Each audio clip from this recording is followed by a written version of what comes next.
Baik, Bismillahirrahmanirrahim. Assalamualaikum warahmatullahi wabarakatuh. Waalaikumsalam warahmatullahi wabarakatuh. Alhamdulillahirabbil alamin. Wassalatu wassalamu ala asrafil anbiya'i wal mursalin, habibana wa nabiyyana wa sayyidana Muhammadin sallallahu alaihi wasallam wa ala alihi wa ashabihi wa man tabi'ahum bi ihsanin ila yaumiddin. Wa ba'd. Qala Allah Ta'ala fi kitabihil karim, a'udzu billahi minasyaitonir rajim. Bismillahirrahmanirrahim. Ya ayyuhalladzina amanu la ta'kulu amwalakum bainakum bil batil illa an takuna tijaratan antaradim minkum. Wa qala Rasulullah sallallahu alaihi wasallam au fi riwayatin la'ana Rasulullah sallallahu alaihi wasallam akila riba wa mukilahu wa katibahu wa syahidaihi wa qala hum sawa. Amma ba'd fa inna asdaqal hadits kitabullah wa khairal huda hudan nabiyyu sallallahu alaihi wasallam. Alhamdulillah, syukur kepada Allah Subhanahu wa Ta'ala yang telah memberikan kepada kita kenikmatan iman, Islam, dan juga ihsan. Salawat dan salam sama-sama kita panjatkan kepada junjungan alam, Habibana wa Nabiyana Muhammadin Sallallahu Alaihi Wasallam, kepada seluruh sahabatnya, serta orang-orang yang senantiasa mengikuti jejak sunnahnya hingga akhir zaman. Saya ucapkan terima kasih, jazakallahu khairan kepada tamu kita yang sangat luar biasa, Bapak Ustadz Muhammad Handi Khalifah PhD dari IAEI Turki. Ahlan wa sahlan, selamat datang Wilujeng Sumping di program Visiting Lecture Sekolah Tinggi Agama Islam Sirojul Falah Bogor. Mudah-mudahan selalu sehat ya Pak Dokter ya. Insya Allah, Prof. Baik, Insya terima Allah. kasih. Yang Alhamdulillah. Amin. berikutnya juga seluruh peserta di program Visiting Lecture hari ini. Terima kasih Pak Kali Junjung Hasibuan, Pak Dr. Kali Junjung Hasibuan, Pak Dr. Fajar Budiman, kemudian juga ada Ibu Purwanti Handayani, ada Pak Dr. Edison, ada Pak Nur Hadi, dan juga Pak Nurdin yang sangat rajin sekali, dan juga yang tidak bisa saya sebutkan satu persatu. Hari ini kita akan diskusi bersama. Pertama kita akan dengarkan lecturing dari pemateri kita, dari dosen tamu kita. Kemudian nanti akan ada juga diskusi tanya jawab ya, dan juga pengenalan ya terhadap IAEI Turki ya. Jadi seperti apa nih, mungkin teman-teman sudah sering mendengar ya Turki bagaimana, kemudian juga bagaimana sebenarnya ekonomi, bisnis and finance ya. Nanti kita boleh bandingkan, bukan dibandingkan sih ya, kita boleh deskripsikan lah ya antara bagaimana sebenarnya yang ada di Indonesia dan juga di Turki ya. Tak kenal makanya ta'aruf ya. Maka saya akan mengenalkan dulu pembicara kita pada kesempatan kali ini ya. Beliau bernama lengkap Ustadz Muhammad Handi Khalifah PhD ya. Expert beliau itu di bidang Islamic Economic and Finance, Islamic Banking, ESG Sukuk, Sustainable Finance, Islamic Capital Market, Cash Wakaf, Link Sukuk, dan banyak lagi ya, luar biasa sekali ya. Pendidikan beliau di UIN Maulana Malik Ibrahim Malang ini tahun 2010 sampai 2013, kemudian juga di master ya di UIN UIN ya, Maulana Malik Ibrahim Malang, kemudian di Universitas Indonesia juga di master degree in Islamic Economic and Finance, dan terakhir menyelesaikan di PhD program postdoctoral in Islamic Economic and Finance di Sakarya University Turki ya. Kemudian banyak sekali ya profesional beliau di bidang khususnya di bisnis ya and finance ya. Pernah beraktivitas sampai 2026 ini ya di Tijari Global Western, kemudian juga sebelumnya di Meranti Orman Urun Landry ya, kemudian juga School of Strategic and Global Studies Universitas Indonesia, sebelumnya juga di PT Alfa Maju Persada, kemudian di Miza Gerim, apa nih bahasa Turkinya agak susah di orang Turki banyak bahasa Gari Bengkul ya. agak deg ini ya.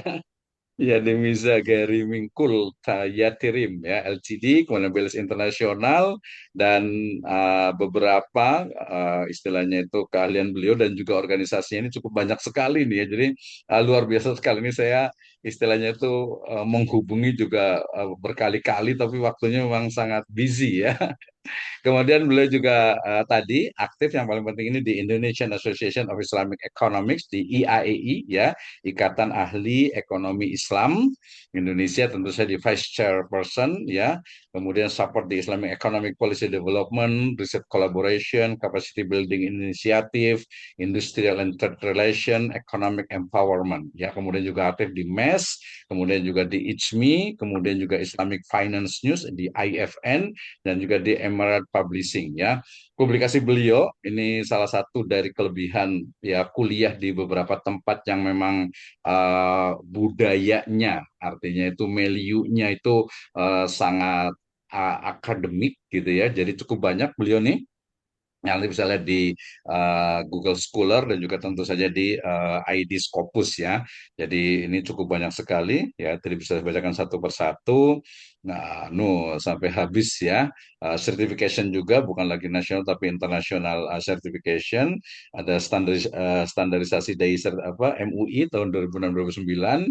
Ada Accounting and Finance Certification dan yang lainnya. Language and technical skill ya, bahasa English, Turki, Arabic, ya kayaknya Mandarin juga cukup banyak ini. Masya Allah ya. Sangat luar biasa sekali tetamu kita pada hari ini dan saya juga sampai deg-degan ini nggak biasanya nih Pak Dokter nih ya. Jadi agak deg-degan nih gimana ngebawainnya nih ya. Baik, terima kasih Ibu dan Bapak sekalian, teman-teman semuanya. Jadi kita akan membahas bersama terkait dengan bagaimana sebenarnya Islamic Economic, Business and Finance ya khasnya di Indonesia dan mungkin lebih spesifik itu di Turki. Karena kalau kita melihat saat ini ya mungkin ya 2-3 tahun kepemimpinan saat ini saya melihat agak sedikit ya memang misalnya perbankan itu sudah bisa naik lah keluar dari kutukan 10% gitu ya, 11 atau 12% kan kemudian sudah naik lagi ya di bidang misalnya saham ya juga cukup bagus, wakaf juga sedang rame-rame sekarang ini, makanya tadi saya komunikasi dengan Pak Nur Hadi juga wakaf calon pengantin, kemudian juga wakaf untuk santri peserta didik di madrasah, yang terkenal adalah wakaf link sukuk tentu saja dan beberapa wakaf yang lainnya. Dan ini mestinya kalau wakaf itu kita harus belajar ke Turki. Nanti kita akan mendengarkan penjelasannya. Baik, menghemat waktu, saya persilahkan kepada Bapak Ustadz Dr. Muhammad Handi Khalifah ya dari IAEI Turki dan juga di Sakarya University. Kepada beliau kami persilahkan ya sambil ini slide-nya akan saya buka. Pak Dokter boleh silahkan mangga. Ya, Bismillahirrahmanirrahim. Ya, terima kasih Prof. Misno sudah menginvite saya gitu. Jadi Mhm. ya kebetulan saya sedang di Indonesia gitu ya. Jadi Mhm. eh, pas sekali sebenarnya kalaupun offline, insya Allah saya usahakan gitu. Wis, Gitu. harusnya Terima kasih offline ini atas harusnya nih, undangannya. Masya Allah. Iya, betul, betul. Ya, Bismillahirrahmanirrahim. Assalamualaikum warahmatullahi wabarakatuh. Waalaikumsalam Waalaikumsalam warahmatullahi warahmatullahi wabarakatuh. wabarakatuh.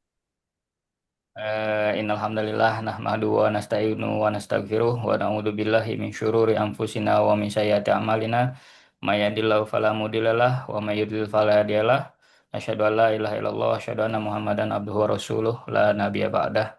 Puji syukur kehadirat Allah Subhanahu wa taala yang telah memberikan kita nikmat iman Islam sehingga kita dapat bertatap muka pada malam hari ini gitu ya. Jadi sebenarnya saya pengennya lebih rileks gitu, tapi kalau judulnya lecture ini audiens juga harus teredukasi dengan baik mengenai data, Masya Allah, kemudian juga luar histori dan biasa. sebagainya gitu ya. Jadi Mhm. eh ini mungkin bisa ditampilkan Prof. Nusno. Sedang saya mau tampilkan Oke. dulu. Silakan sambil itu dulu. Ini saya Nah, ada waktu berapa ini, Pak? Prof. sekitar 30 menit cukup kayaknya. Oh, oke, baik. Mungkin lebih singkat akan kita padatkan di diskusi mungkin ya, atau sesi tanya jawab seperti itu. Ya, boleh. Nah, ini ternyata dia apa namanya di PDF tadi ya, bukan PowerPoint ya. PowerPoint atau PDF tadi Iya, ya? PDF. Ya, PDF ya. Mhm.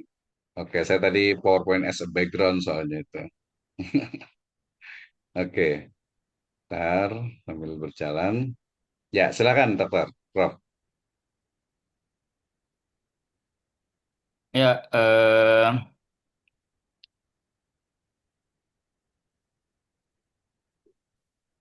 jadi pada sesi kali ini saya pribadi tidak ingin hanya membahas, yaitu perihal ekonomi Islam sebagai kumpulan konsep yang normatif, akan tetapi sebagai disiplin keputusan yang harus mampu menjawab pertanyaan dari pasar, regulasi, manajemen, resiko, dan keberlanjutan lintas negara gitu ya. Karena kebetulan saya aktif juga di Indonesia dan di Turki, jadi nanti saya mungkin bisa sharing lah sedikit mengenai perjalanan apa akademik juga sekaligus bisnis di Turki gitu ya. Jadi itu karena juga Turki dan Indonesia ini sama-sama memiliki basis Muslim yang sangat kuat gitu ya, bisa dikatakan seperti itu. Tapi mungkin memiliki perbedaan struktur industri seperti itu ya. Jadi Indonesia ini terkenal sekali memiliki pasar domestik yang sangat luas, kemudian juga regulasi halal yang makin meningkat gitu ya dengan adanya BPJPH dan lain sebagainya gitu. Dulu awal kali itu saya masih ketemu dengan Profesor Suroso gitu kalau pernah ingat dulu. Nah, beliau pertama kali saya kenal BPJPH itu dari beliau gitu, dari UGM kalau nggak salah. Nah, sekarang dipegang oleh Dr. Haikal Hasan seperti itu. Nah, kemudian sebagai apa gambaran singkat, Turki ini memiliki apa ya kekuatan manufacturing dan posisi yang sangat strategis gitu. Ini juga yang melandasi mengapa Turki ini kami jadikan pusat ataupun basis produksi dari industri yang kami kelola di Turki gitu ya.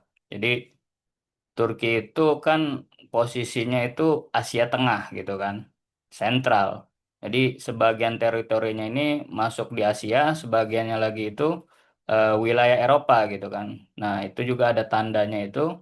Jadi pemisah antara wilayah Eropa dan Asia itu ada tunnel di Turki itu. Nah itu menjadi simbol batas Eropa dan Asia gitu. Jadi kalau berproduksi di Turki itu pertama ya, tadinya kan kita masuk 2021 gitu. Itu masih cukup murah lah lira gitu kan. Jadi ya sekarang karena inflasi dan lain sebagainya, jadi ini tantangan yang sangat berat bagi seluruh industri yang ada di Turki gitu karena inflasi dan sebagainya gitu. Jadi kita tidak hanya akan mengulas mengenai teori saja, juga saya akan sedikit mention mengenai fondasi nilai, kemudian juga memetakan regulasi, data dan peluang dan model bisnis gitu kan. Eh, jadi tidak hanya kita mengerti bagaimana perbedaannya, tapi juga dari sisi fondasi, filosofi, kemudian juga skema apa yang bisa kita kerjasamakan itu akan sedikit saya mention di slide berikutnya gitu. Jadi itu sebagai pengantar. Eh, Mohon maaf, Prof, kita ke slide nomor 3 gitu. Nah, jadi ini apa ya?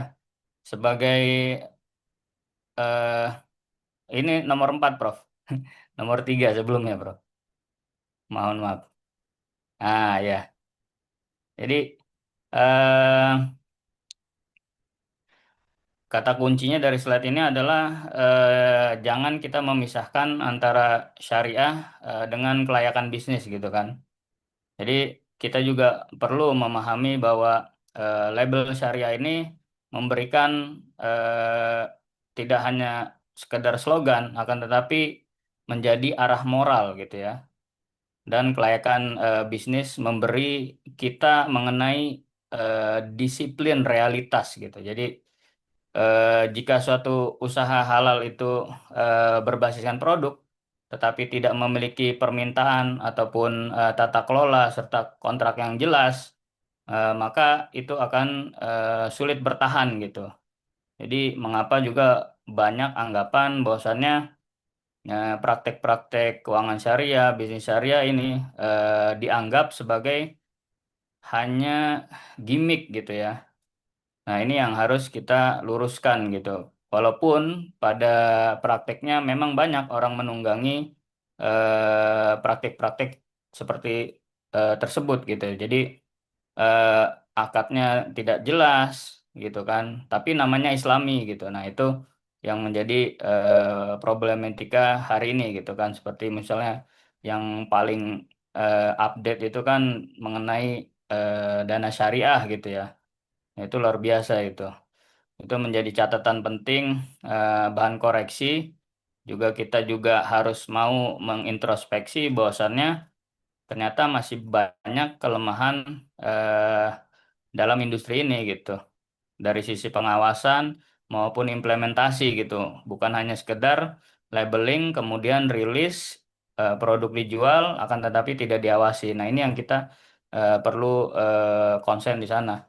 Ini data mengenai perbankan syariah Indonesia sudah menyentuh 1.000 triliun ya kan. Pertumbuhannya juga di atas 10%. Kemudian Turki itu 4,73 triliun itu dalam bentuk lira ya.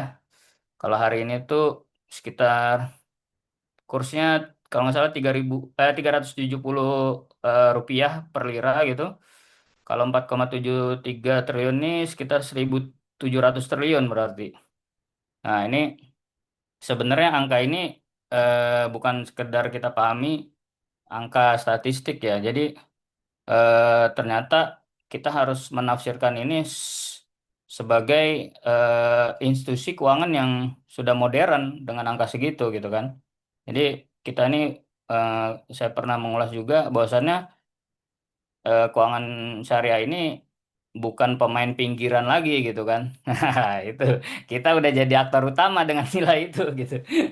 Ini menjadi catatan dengan kuantitas yang besar, tapi pertanyaan reflektifnya adalah sejauh mana sudah memberikan dampak bagi lingkungan sosial dan juga kebermanfaatan bagi negara gitu. Nah, ini juga menjadi pembahasan lain nanti lebih dalam gitu. Nah, jadi nilai yang besar, amanahnya juga ternyata jauh lebih besar gitu kan. Nah, jadi dalam konteks Turki juga kalau mungkin udah pernah ada yang tahu ya, jadi di Turki ini nggak ada term syariah gitu. Nah, ini pembedanya. Jadi kalau di Indonesia ada perbankan syariah, ekonomi syariah. Nah, di Turki itu pakainya katelem. Bahasa Turkinya katelem. Kalau bahasa Inggrisnya itu participation gitu ya kan. Nah, jadi di sana itu kalau ada label katelemnya, nah itu yang syariah tuh. Jadi ada Hmm. ziraat katelem, wakaf katelem. Nah, jadi banyak yang terkecoh. Teman-teman yang belajar wakaf itu, hmm, wakaf dalam bahasa Turki memang pakai V ya, tapi dibacanya tuh W. Jadi wakaf. Nah, padahal di Turki itu ada namanya bank wakaf tapi beroperasi dengan sistem ribawi. Nah, tapi pakai Ada juga ya. nama wakaf dan itu hanya satu suku kata, wakaf bank, dua kata lah, wakaf bank. Padahal operasionalnya menggunakan sistem ribawi yang warna kuning. Nah, kemudian menyusul ada wakaf Katelembeng yang syariahnya warnanya putih. Nah, cuman historisnya adalah ternyata wakaf yang beroperasikan dengan ribawi itu justru diambil dari dana-dana wakaf Ottoman. Nah, ini yang banyak yang nggak tahu nih. Nah, baru setelah banyak pakar Islamic Finance, perbankan syariah di sana, mereka memformulasikan yang syariah dengan tambahan wakaf Katelembeng. Padahal yang lebih tua itu yang wakaf bank warna kuning itu salah satu bank di Turki yang paling tua gitu. Itu dananya dari dana pengelolaan wakaf Ottoman gitu. Nah, ini fakta unik yaitu kan, mungkin belum banyak yang tahu. Hmm. Kemudian eh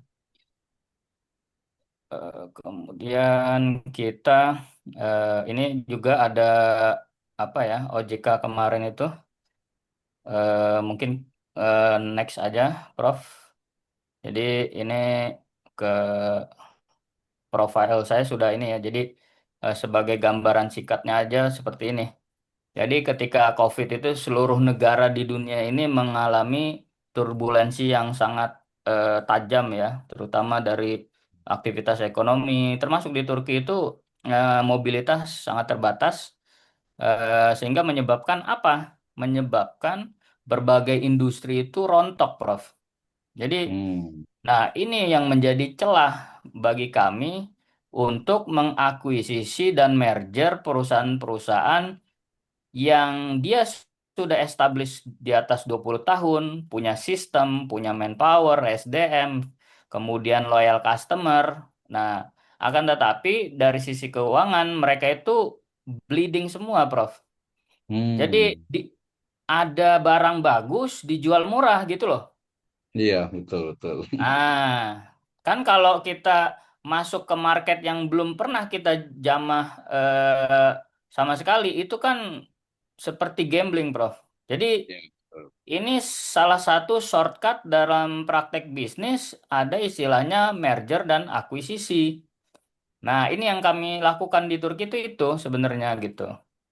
Karena Mhm. pertama kami nggak mau apa memulai dari nol gitu, karena pasti Mhm.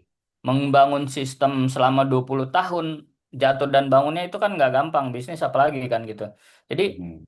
apalagi nyari nyari loyal customer. Jadi itu shortcut yang bisa kita lakukan gitu kan. Ya tadinya mereka menawarkan pembelian sebagian saham saja. Mhm. Cuman ternyata mereka berpikir ulang, ya sudah dijual secara keseluruhan utuh, termasuk juga brand dan lain sebagainya gitu.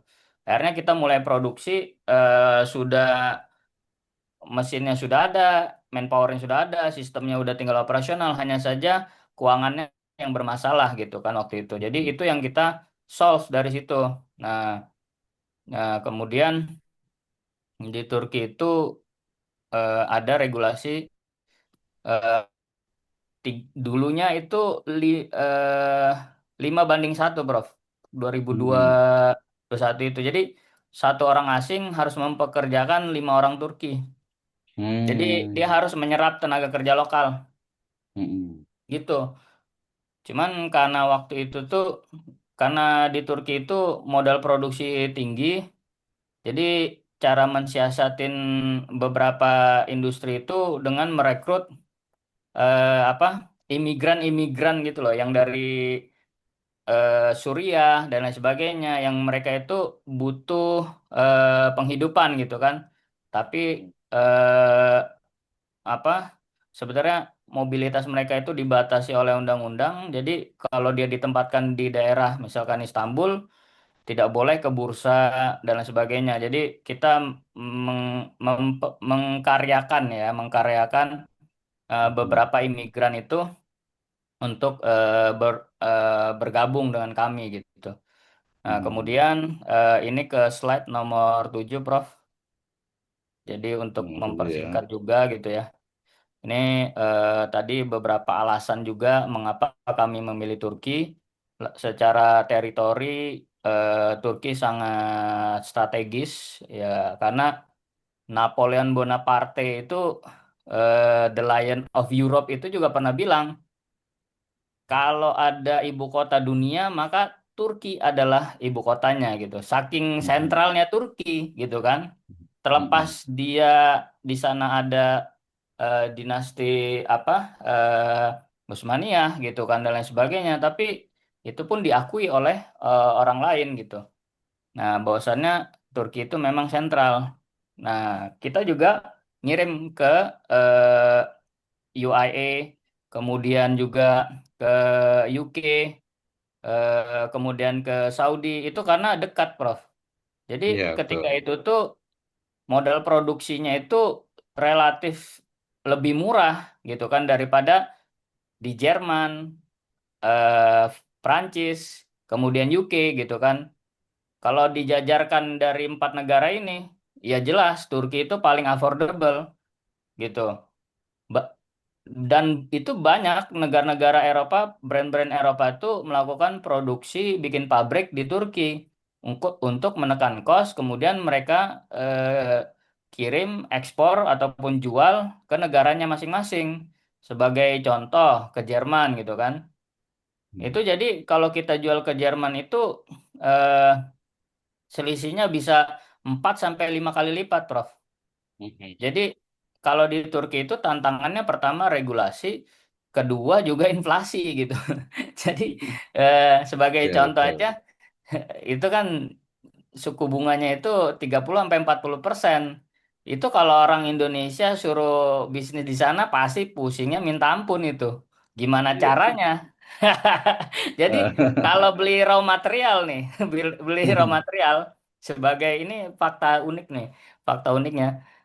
Raw Mhm. material itu dikonvert jadi produk sama raw Mhm. material ditunggu selama 1 bulan lebih menguntungkan tidak dijadikan produk.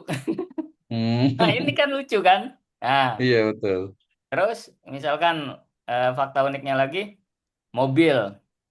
Kita punya Mhm. mobil operasional tahun 2021 itu Civic gitu kan. Jadi Mhm. itu kilometernya udah 100.000 lah. Dulu belinya sekitar 480.000 Turki lira gitu.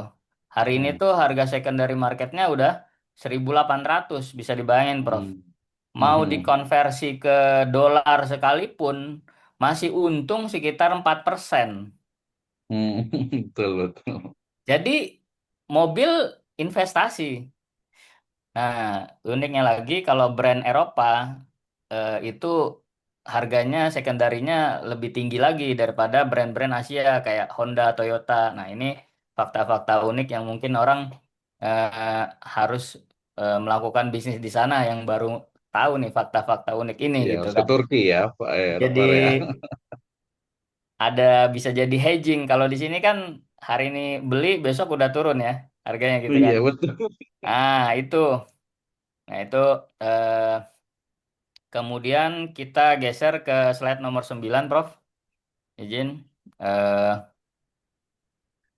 jadi ini kita akan mengambil tiga tesis utama. Yang pertama itu nilai pasar dan instrumen ya. Jadi kita juga perlu pahami bahwa nilai ini akan memberikan arah normatif ya, eh, terkait juga halal, amanah, adil, juga maslahat gitu kan.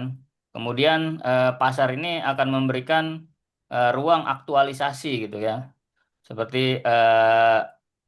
Muslim consumer, kemudian UMKM, perdagangan dan pariwisata gitu.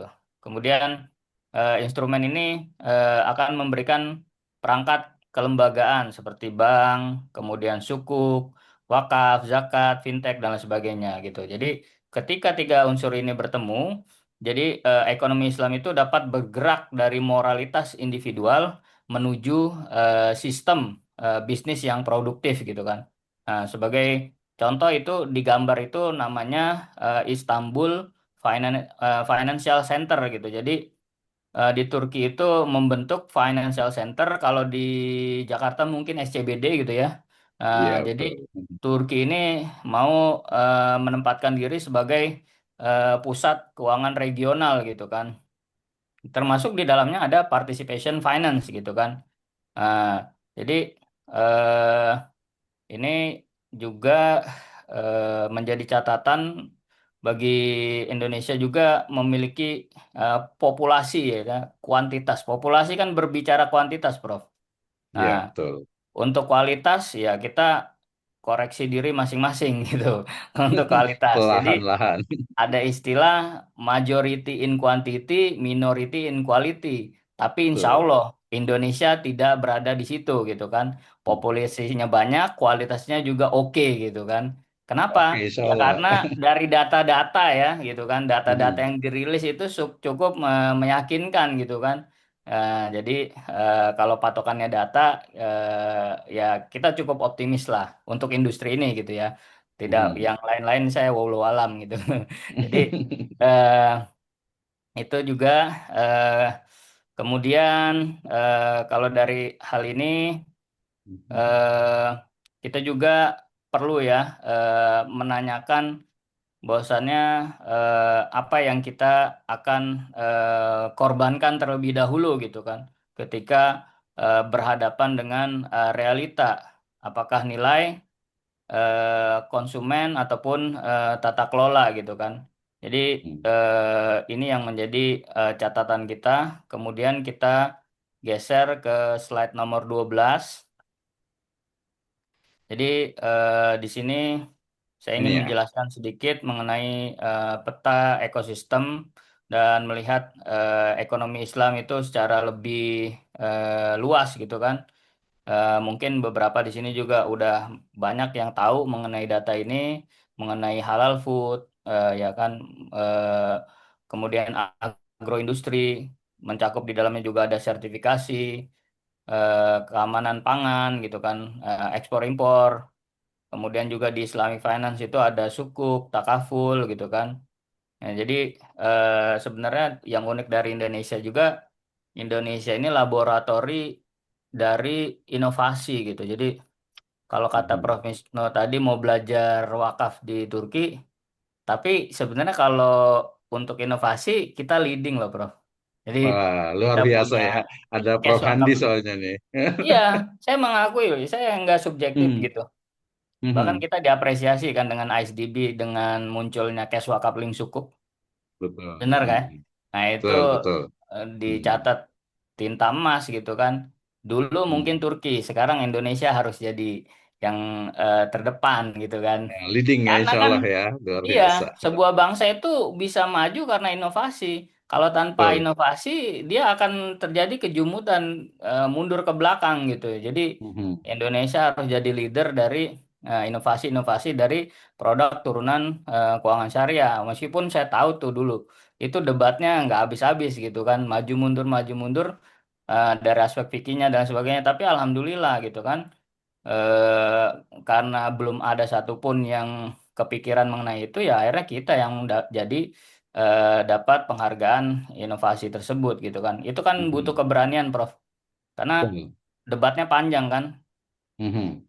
Nah, Mhm. itu kita harus apresiasi juga itu produk dari teman-teman DJJPR gitu ya, Kementerian Keuangan Mhm. gitu. Itu solusi juga gitu.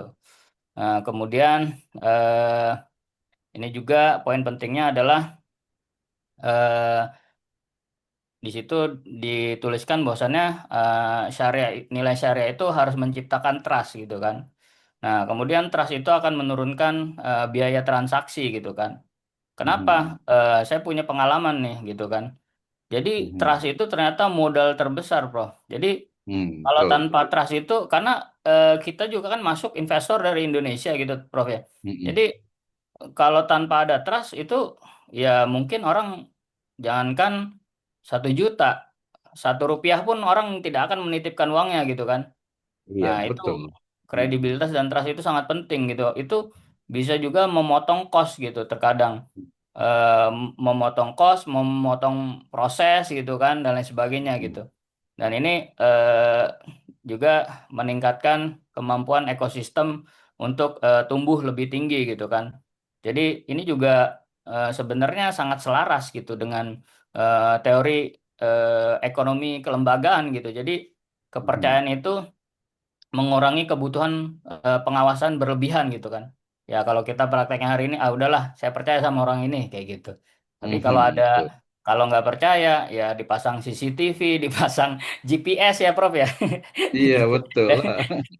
Jadi itu keuntungannya gitu dari label. Kalau hari ini mungkin disimbolkan dengan credit rating ya. Jadi credit rating Mhm. itu lembaga kredit rating global itu kayak Fitch Rating dan sebagainya. Itu yang menjadi concern Indonesia beberapa bulan kemarin tuh. Kita Mhm. sangat mewanti-wanti ini Fitch ngasih apa nih gitu ratingnya, A, B dan lain sebagainya atau apa gitu kan, karena Mhm. ini juga inline dengan hasil studi saya bahwasannya termasuk ya sukuk itu kalau hari ini kenapa yieldnya itu imbal hasilnya lebih tinggi, rata-rata di 5,5% kalau kita ngasih 5,8 bahkan 6% gitu kan, karena itu imbas dari level of trust juga, Prof, dari Oh, lembaga ya. kredit rating. Jadi Mhm. kebetulan kan investor kami ini ya salah satu orang yang berpraktisi di capital market. Jadi saya Mhm. sedikit tahu itu bahwasannya seperti BlackRock, Vanguard itu kan salah satu hedge fund terbesar di dunia ya. BlackRock Mhm. itu mengelola sekitar 10 triliun US dollar gitu. Itu Mhm. setara dengan project Neomnya Saudi Arabia gitu. Jadi Mhm. mereka itu kan terkadang nggak memiliki akses kepada real real activity dari sukuk proyeknya seperti apa segala macam. Misalnya proyeknya di Kalimantan, dia nggak punya orang gitu. Jadi tapi Fitch punya gitu. Jadi Mhm. dia lebih memilih subscribe newsletter, update rating dari Fitch, Bloomberg, kemudian apa S&P dan lain sebagainya gitu. Karena Mhm. eh, apa level of trust lembaga rating ini sudah diakui dunia. Jadi tidak mungkin Fitch ini akan dalam artian main mata untuk menaikkan menurunkan dengan subjektif gitu. Mhm. Jadi dengan uang segitu dia percaya dengan lembaga ini. Kalau Fitch udah bilang A ya saya tutup mata karena saya percaya saya akan beli surat hutang ini gitu. Nah itu jadi walaupun compare misalkan Singapura, Indonesia sama-sama rilis sukuk misalkan gitu kan, tapi Indonesia memberikan yield yang lebih tinggi gitu dibanding Singapura, mungkin juga alasannya karena level of trust dan lembaga pengkredit rating itu memberikan nilai yang bagus terhadap Singapura misalkan. Jadi kita harus menambal 0,05% gitu. Lebih mahal daripada Singapura misalkan kayak gitu. Itu juga kenapa saya mention perihal trust gitu kan. Kalau kita Mhm. mengacu sejarah, Rasulullah itu digelari Al-Amin itu ya itu karena untuk bisnis kalau trust kepercayaan semua bisa hancur, Prof gitu. Nah, Oh. itu Mhm. Amin atau kan ya. menambah cost gitu kan. Dengan Mhm. adanya trust menurunkan cost gitu. Nah, itu. Nah, kemudian eh, kita bergerak ke slide nomor 13 ya, Ya. berikutnya. Nah, jadi ini juga kita narasikan Indonesia ini kuat pada skala domestik ya, pada level UMKM, kemudian juga populasi Muslim, kemudian regulasi halal. Jadi Indonesia ini menjadi leading lah untuk produk-produk regulasi yang terkait ekosistem Islamic Finance gitu. Jadi Malaysia ini memang masih lebih unggul dari segi data gitu kan, karena mereka lebih dulu mengembangkannya, didukung dengan regulasi pemerintahnya. Tapi belakangan Indonesia juga sudah mulai berusaha untuk memperbaiki dan mengejar angka-angka tersebut. Kemudian juga dari produksi sukuknya gitu ya, Indonesia luar biasa aktif gitu kan. Nah, sedangkan di Turki ini seperti saya sampaikan di awal, bahwasannya Turki ini memiliki karakteristik kuat dalam hal manufacturing. Jadi di Turki itu di setiap kota itu ada istilahnya tuh OSB, Organize Sanayi Bölgesi. Kalau di Indonesia itu terjemahannya adalah kawasan industri, Prof. Nah, Ya. jadi untuk kawasan industri pertama, kedua, ketiga itu melambangkan level. Kalau levelnya besar itu OCB 1, Organisasi Sanaya Bolgesi 1. Kalau yang menengah itu 2, 3, 4 gitu. Nah, yaitu leveling gitu. Jadi kawasan industri ada itu. Jadi sebagai mungkin sharing ya mengenai pengamatan kami di lapangan gitu. Nah, karakteristik manpower di Turki itu pertama cekatan, rapi, ya kan? Kemudian dia cukup bertanggung jawab lah atas tugasnya gitu kan. Nah, itu Mhm. untuk level eh, apa pekerja di sana gitu dan terampil gitu. Nah, Mhm. kemudian karena sebenarnya Turki itu udah dari lama memiliki kemampuan untuk memproduksi mobil listrik, Prof. Mereka kan udah Hmm. launching tuh dua ribu Ya. dua puluh lima 2024 gitu. Namanya Mhm. TOWG, TOG gitu. Mhm. Ada yang sedan, ada yang SUV. Tapi sebenarnya SDM mereka udah bisa dari lama, hanya terbentur dengan kapasitas pembiayaan. Makanya itu konsorsium juga. Nah, jadi gabungan beberapa perusahaan multinasional di Turki itu membangun perusahaan mobil listrik. Nah, itu Inden. Nah, Turki Mhm. udah mampu tuh. Nah, Turki juga untuk alutsista itu ya salah satu yang paling inovatif juga di kawasan Eropa gitu kan. Mhm. Tapi walaupun begitu, Turki itu sebenarnya nggak diakui sebagai Eropa, Prof. Sebenarnya. Iya, Turki, Asia. iya, nah itu, Iya. ya itu mau masuk Eropa, cuman ditolak gitu. Udah ngajuin 2 kali Iya, atau 3 kali gitu, gitu. betul betul. Nah, Mhm. Indonesia dan Turki punya hubungan juga tuh terkait alutsista. Dulu Pak Prabowo sebelum jadi presiden, beliau sempat juga beli drone ya, drone dari Turki itu. Nah, karena ya memang pertama mungkin jauh lebih murah, kedua apa kualitasnya juga bagus gitu. Jadi Ya. berdasarkan penuturan duta besar kami itu bilang begini. Jadi produk Turki itu sama kayak di Eropa, cuman harganya aja lebih murah. Nah, itu Iya, sebagai ya. gambar singkatnya gitu. Nah, Mhm. terus saya sama supervisor saya bercandaan begini. Oh, di Indonesia kok banyak suku Chinese ya. Nah, beliau ini juga istrinya Chinese asli gitu kan. Mhm. Nah, iya, saya nanya, kok di Turki nggak jarang ya Chinese ya? Nggak ada Chinese town gitu, Chinatown Mhm. gitu. Chinatown, betul. Tahu Chinatown. nggak Mhm. kenapa? Karena Turki itu Cinanya Eropa gitu kan. Itu Itu ya saya Chinese. bercandaan sama supervisor saya kan masih muda juga gitu. Jadi itu bercandaan Mhm. kami gitu. Jadi Mhm. itu eh, sebagai apa intermezzonya, kemudian juga produk-produk Indonesia Turki itu udah banyak ya. Kalau tahu Elzata tahu nggak? Ya tahu. Busana Mhm. Muslimah. Mhm. Nah itu Mhm. sebenarnya ownernya investor kami juga, ownernya. Hmm. Mhm. Nah, ternyata ya sudah 10 tahun berproduksi di Turki. Elzata Hmm. itu ya beberapa katalognya nyetak di bursa gitu. Nah, Hmm. berdasarkan penuturan direkturnya udah keliling dunia nih, ke Pakistan, ke Cina, dan lain sebagainya. Nah, padahal Turki itu tergolong harganya sedikit pricey ya, kalau misalkan hari ini gitu. Tapi dia Hmm. bilang Turki punya karakteristik dari jahitan dan desain. Ini yang nggak dimiliki Hmm. oleh China dan Pakistan gitu kan. Karena kalau untuk mengejar cost produksi mungkin China number one gitu. Ya Tapi pasti. untuk Mhm. karakteristik yang sedikit premium dan sebagainya mereka milih Turki gitu. Nah, Hmm. itu sudah established selama 10 tahun. Nah, Mhm. kemudian ini produk-produk lainnya juga banyak ya, seperti kopi dan sebagainya. Itu Turki impor dari kita juga cukup besar gitu kan. Mhm. Potensinya itu triliunan juga itu untuk kopi aja itu dengan kakao gitu.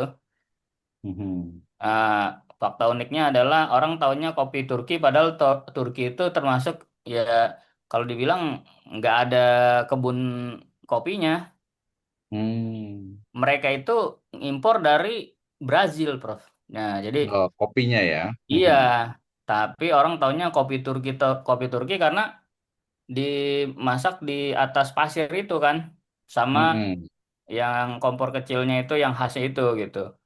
Nah, Mhm. padahal mereka itu mostly impor dari Brazil gitu.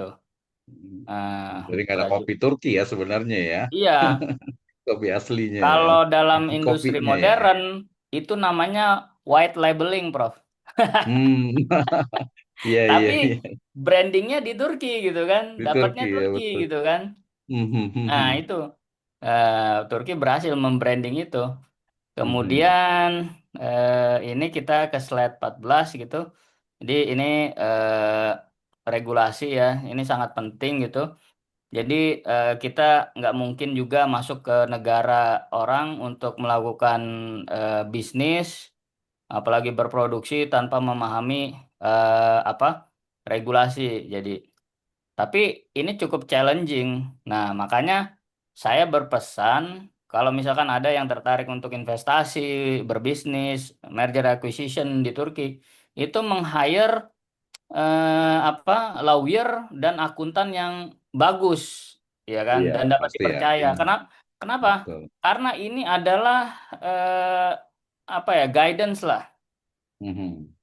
untuk seluruh investor yang mau masuk pasar Turki gitu. Ini saya sarankan sekali, apalagi transaksi besar gitu, harus meng-hire konsultan hukum dan akuntan yang kredibel gitu, dapat dipercaya. Karena banyak juga yang kadang itu eh, dia hanya mengambil keuntungan karena kita orang asing, kemudian mereka ngambil celah di situ gitu. Jadi Hmm, ini hmm. penting. Nah, makanya ada duta besar itu juga salah satu fungsinya mereka memberikan rekomendasi. Artinya kita Hmm, ini hmm. datang ke Kedubes, ada nggak kira-kira lawyer yang bisa dipercaya atau langganan dari kedutaan besar atau KJRI. Nah, itu setidaknya kan kecil kemungkinan mereka merekomendasikan orang yang tidak amanah gitu. Nah, Hmm, itu hmm. shortcutnya seperti itu. Kemudian ini lembaga-lembaganya yang ini dari Indonesia. Kemudian kita geser ke Turki, slide nomor 15, Prof. Nah, ini jadi apa? Ada beberapa instansi yang mengatur mengenai transaksi keuangan dan lain sebagainya, termasuk juga bank gitu ya. Jadi ini nama-nama lembaganya, kemudian cakupannya, dan itu ada websitenya. Nanti kalau misalkan mau menggali lebih dalam ya mengenai data-data terbaru gitu. Kemudian kita geser ke slide nomor 16. Nah, ini ada snapshot juga. Nih, mungkin kita sudah tahu ya bahwasannya tulang punggungnya salah satunya UMKM gitu. Jadi, berdasarkan data OJK juga keberpihakan terhadap UMKM syariah ini juga cukup besar, sekitar 217,86 triliun gitu ya. Jadi, berdasarkan informasi yang saya terima juga bahwasannya ya ada keberpihakan pemerintah ini terhadap UMKM gitu, terutama dalam industri keuangan syariah ya, pada level mikro gitu ya. Nah, ini juga Hmm, menjadi catatan penting bahwasannya mikro ini sebagai tulang punggung dari perekonomian kita. Kemudian kita skip ke Turki. Nah, ini eh, sebenarnya tantangan Turki hari ini adalah di level suku bunga ya. Jadi inflasi itu menyebabkan para pelaku industri ini cukup mengencangkan ikat pinggang. Tapi begini, kalau saya ambil pelajaran dari Turki itu, tantangan tersebut itu juga direspon pemerintah. Sebagai contoh, karena nilai tukar lira itu selalu menyerosot hampir tiap detik, Prof. Nah, itu tiap detik. hmm. Saya Tiap itu detik ya. 2019 itu kursnya masih 2000-an. Nah, Hmm. sekarang tinggal 370 perak per detik ini. 300 ya. Turun Ya, terus tiga itu ya. ratus tujuh puluh perak, Prof. Bayangin, Prof. Itu saya beasiswa aja dari itu udah nggak ada artinya itu, Prof. Hmm. Iya, saya kan beasiswa itu dari kursi gitu sampai 370 perak, waduh. Itu. Nah, Iya, itu berat sekali tantangannya ya. juga untuk pelaku bisnis dan industri di Turki gitu. Jadi isu ini tuh direspon pemerintahnya begini. Pertama, pemerintah memberikan insentif untuk melakukan produksi dengan target market apa ekspor. Nah, Oh ya. mereka itu ada cashback dari pemerintah gitu kan dari invoice yang dikeluarkan gitu. Nah, itu menjadi insentif juga untuk pelaku produsen itu untuk berlomba-lomba menjual produknya ke luar negeri. Nah, tantangannya, pertanyaannya adalah bagaimana dengan industri yang baru tumbuh gitu kan? Mereka kan nggak punya catatan atau customer di luar gitu kan. Beda kalau Mhm. kita kan kita udah beli, udah punya loyal customer, ekspor, Prof. Jadi Mhm, ya betul. udah 20 tahun udah di build gitu kan. Nah, jadi pemerintah itu selalu mengadakan International Expo. Hmm. Nah, untuk UMKM gratis, kemudian untuk pelaku industri besar mungkin ada apa diskon gitu ya. Nah, itu yang Hmm. jadi titik temunya industri dalam negeri dengan internasional itu di Expo itu, Prof. Hmm. Nah, jadi pemerintah mengadakan expo tiap 3 bulan sekali. Misalkan bulan ini industri furniture, bulan depan industri apa alat berat dan lain sebagainya gitu. Itu di rolling aja gitu. Jadi Hmm. poinnya adalah bagaimana Turki ini menambal trade balance-nya. Kalau dilihat Hmm. di datanya memang mostly sih defisit trade balance-nya gitu. Penyumbang terbesar itu China gitu. Jadi saya juga pernah iseng-iseng gitu kan. Hmm. Coba kalau misalkan barang kita ini kita produksi di Cina kan banyak tuh white labeling. Jadi produksi di Cina Hmm. tapi jualnya di Turki. Hmm. Ternyata tanpa harus meng-hire tenaga kerja itu kita bisa untung sekitar 15% bro. Jadi itu kan Hmm. sangat wow. Kalau kita tutup pabrik, beli di Cina, itu kita pertama nggak repot, kedua marginnya tebel. Betul. Satu Nah, sisi Kak, ya. kalau Hmm. sampai tergoda gitu kan, udah tutup aja mending. Ya kan, Hmm. dari itu kan udah kalkulasinya. Itu saya pernah sampaikan juga perihal ini gitu kan, karena pertama di Turki semuanya barangnya bahan baku raw material naik. Imbas dari perang itu dulu itu ada Rusia Ukraina. Nah, jadi kita di industri furniture itu raw materialnya mostly datang dari Ukraina, Prof. Jadi kayu-kayu yang Hmm. bagus itu dari Ukraina. Ukraina ya. Ukraina di Hmm. stop, bingung nih cari bahan baku di mana gitu kan. Nah, Hmm. ternyata substitusinya dari Afrika gitu. Nah, Hmm. jadi perang tuh memang berimbas pada aktivitas produksi dan itu kok cukup menantang lah itu transisi. Wah, perang ini gimana? Berarti market Rusia dan sebagainya ini nggak bisa kita garap gitu. Kita ngirim Hmm. juga sampai Palestina gitu. Bahkan ya Hmm. ini hal unik lainnya. Yang kita lihat di berita perang itu mereka order ini furniture. Kita juga heran. Iya, lagi pernah ini ya mebel Iya, gitu ya. iya, ya itu juga unik tuh. Mhm. Ah, itu fakta unik yang saya temuin. Apakah ketika perang mereka masih tetap jualan atau tutup sementara gitu kan? Nah, Mhm. itu. Nah, jadi di Turki itu participation bank itu kurang lebih ada 11 lembaga gitu ya. Hmm. Lebih dari 1.500-an cabang gitu kan dan pegawai sekitar 22.000 pegawai gitu. Jadi sebenarnya Turki dan Indonesia ini yaitu quantity over quality. Mungkin kita kuantitinya lebih banyak gitu kan di Mhm. Turki karena jadi begini, kenapa juga alasan nggak ada kata-kata syariah dan terminologi Islam di Turki itu karena imbas dulu sekularisasi, Prof. Ya, Dan ini juga betul. imbasnya kalau mereka tetap memaksakan itu, pertama masyarakatnya tidak common, kita ngejualnya ke orang orang yang setengah apa ya dulu kan mereka imbas Ataturk itu ada Iya, pergeseran nilai sangat gitulah. sekuler lah ya. Ya, Mhm. jadi kita ngejual ke setengah Islam Islam sekuler nih pakai label itu auto ditolak, Prof. Jadi ini Hmm. memang juga salah satu strategi kenapa dia pakai kata lem participation. Karena Mhm. market mereka orang-orang itu juga setengah Islam sekuler gitu. Nah, Hmm. itu butuh waktu lah untuk mereka tuh melakukan penetrasi pasar dengan market yang unik lah gitu.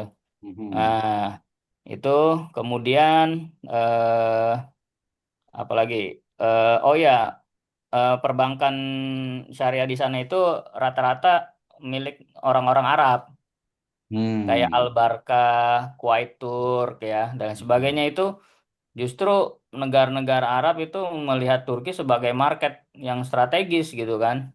Betul. Nah, ini unik juga cara orang Arab itu melihat Turki di mana masyarakatnya itu sekuler, tapi dia berani masuk tuh, gitu kan? Hmm. Karena rata-rata orang-orang Arab itu berinvestasi di sektor real estate, Prof. Jadi mereka itu Hmm. hobi hobi ngoleksi gedung-gedung, kemudian resort, ya kan? Hmm. Villa dan sebagainya itu eh, di Sakarya juga ada ya seperti Bogor gitu. Nah, itu banyak Hmm. orang Arabnya gitu. Karena apa? Eh, di Sakarya itu ada bukit, kemudian alamnya indah gitu.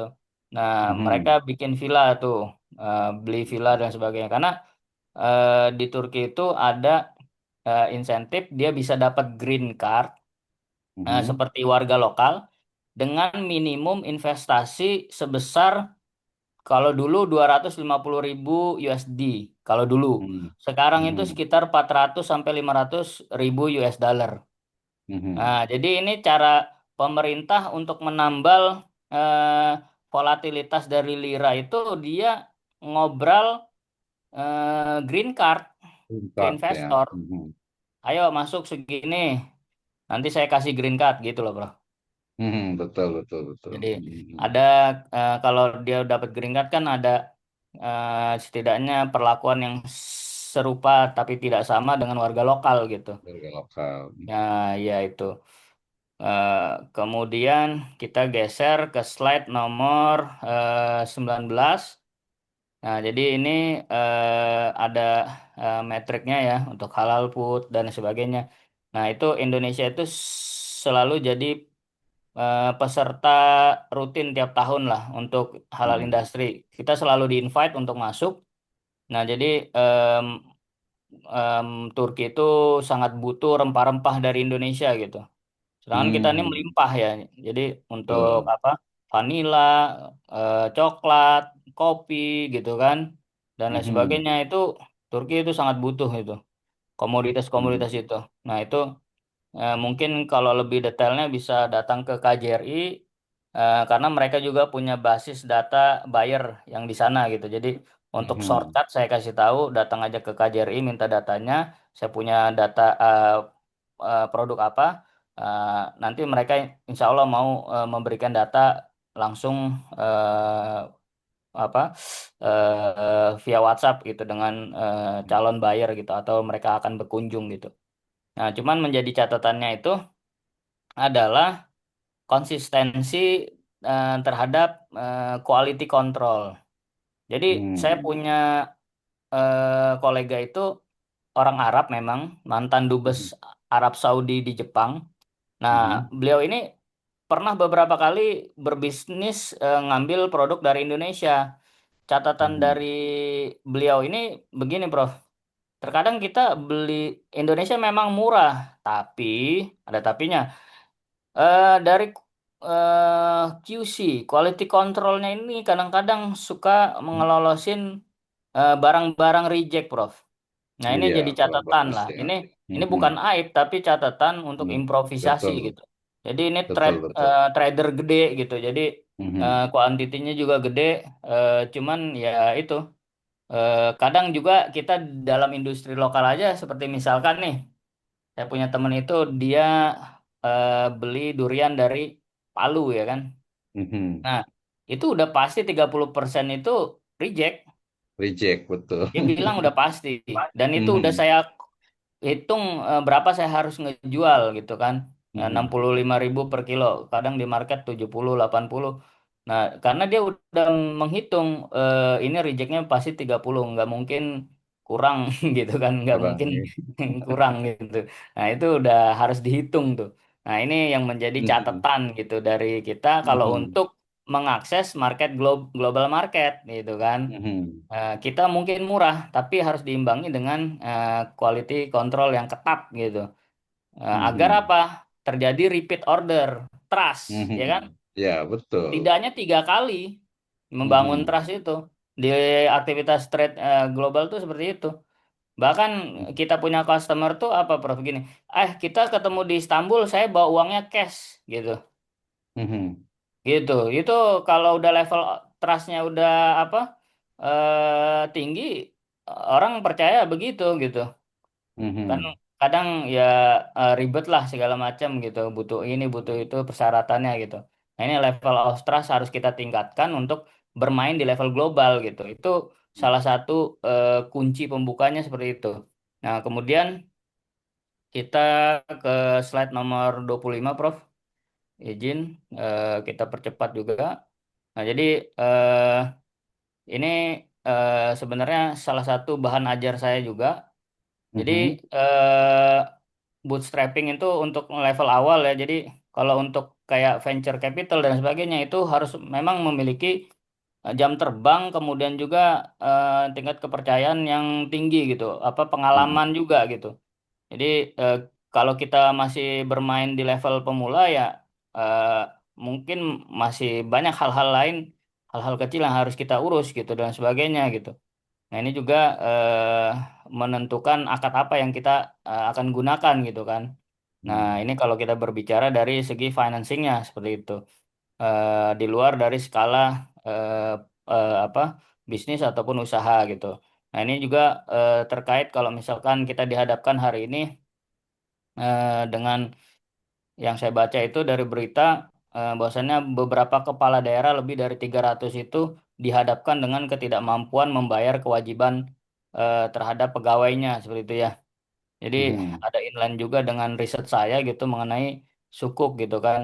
Mhm. Kemarin juga kami ada panel dengan DJPR itu ya Mhm. mengusulkan untuk mengadakan municipality sukuk gitu kan. Jadi daerah Mhm. ini diberikan kelonggaran untuk menerbitkan sukuk.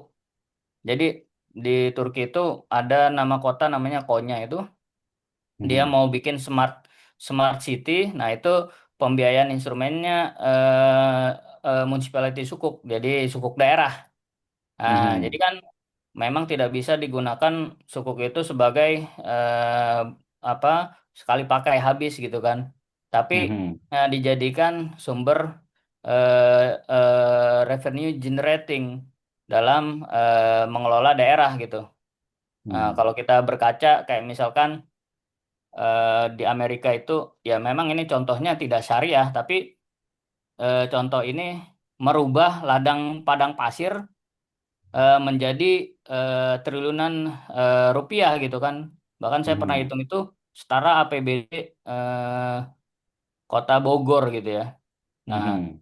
nah itu dalam satu hari, Prof. Mhm. Jadi dia mengadakan konser namanya tuh Coachella itu di eh, apa di US gitu. Itu padang pasir disulap menjadi menghasilkan keuntungan setara dengan APBD Bogor 1 tahun gitu. Nah itu Mhm. sangat unik. Jadi tergantung kita bagaimana berinovasi pembiayaannya mungkin ya itu dari sukuk daerah itu. Jadi di Indonesia ada Bali, NTB dan lain sebagainya. Tapi kan kita memformulasikan dalam produk yang syariah gitu kan, seperti Oh. halal apa Tourism. tourism gitu kan dan lain sebagainya. Indonesia Mhm. ini sangat-sangat indah dari alamnya. Nah, kenapa kita nggak mulai berpikir ke arah sana sebagai alternatif pemasukan ataupun pendapatan asli daerah dengan menggunakan instrumen ini? Tapi masalahnya, saya punya teman di PU itu, Mhm. kamu tahu nggak sukuk? Saya pernah nanya kan, apa itu Mhm. sukuk? Padahal kan itu PU itu sebagai pemilik apa pekerjaan itu Mhm. pakai Betul. terminologinya SBSN kan?